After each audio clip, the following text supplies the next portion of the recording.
Hello friends, welcome back to our blog. তো এগুলো দেখতে পাচ্ছ আমার সমস্ত শীতের ফুল গাছ, যেগুলোকে আমি এখানে রেখেছি যাতে আমার গাছগুলো সারা বছর বেঁচে থাকে এবং গাছগুলো না মরে। এই জন্য এগুলোকে আমি সেমি সিটে রেখেছি। অনেক ফুল নষ্ট হয়েছে, কিন্তু এর থেকে কাটিং নিয়ে আমি চারা বানাতে পারবো। তো ফ্রেন্ডস, এইটা আমার ধর্মতরী পাতার গাছ, যেটা আগে থেকেই সেডে ছিল। আমার সেডে রাখতে হয় এই ধর্মতরী পাতার গাছ।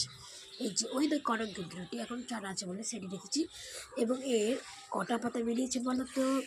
এর ছোটো ডাল বেরিয়েছে 3টে পাতা এবং বড় ডাল বেরিয়েছে 4টে পাতা। চারটে ছোটো 3টে মাত্র।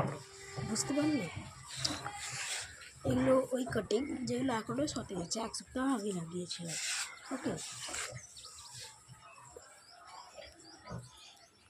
এটা গাঁদা ফুল। আমার ভয়েসটা একটুখানি বাজে লাগবে, কারণ আমার শরীরটা ভালো নেই। এখানে ওই লেবু গাছটা ছিল, যেটা আমার মামার বাড়িতে পাঠিয়ে দেওয়া হয়েছে, কারণ বাবারা চেয়েছিল বলে। লঙ্কা গাছ। ওকে, এইটা ওই পাতাবাহার গাছটি মনে আছে আপনাদের সবার? আমি অনেকদিন পরে এসেছি, ভুলেও যেতে পারবেন। এই দেখুন, এইটা ওই এই গাছটা না, বগেন মিলিয়ে যার একটি ডাল এক হাত হয়েছে, আর একটা ডাল হয়েছে। ওই গোলাপটি যেটি ফুটেছিল এখন আর নেই, শুকিয়ে গেছে।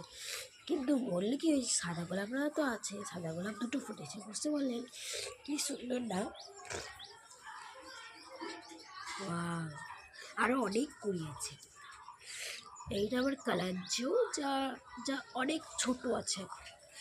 লঙ্কা গাছ, আর একটা লঙ্কা গাছ। আমাদের বাড়িতে মোট 3টে লঙ্কা গাছ জবা আছে। কি সুন্দর সুন্দর পাতা বেরিয়েছে, দেখতে পাচ্ছি। এটা কালাঞ্জু। এর কত ফুল ছিল, এখন একটা ফুল নেই।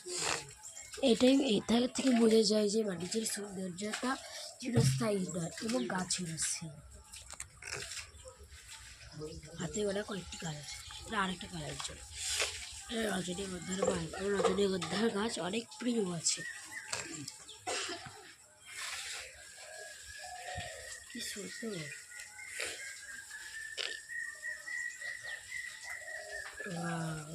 খুব চলো দেখে দেখেছো আরও কিছু গাছ। এটা বেগুন গাছ, এটা একটা এটা একটা গাছ, চন্দ্রমল্লিকা গাছ, যাদের কাটে নিয়েছি। ভাই ফ্রেন্ডস, আবার দেখা হবে। কিন্তু কেউ আবার ভুলে যেও না আমাকে। আমি অনেকদিন পরে ভিডিও ছেড়েছি, কারণ আমার শরীরটা অনেক অসুস্থ ছিল। এবার থেকে ডেইলি ব্লগ শুরু হবে। 3 PSN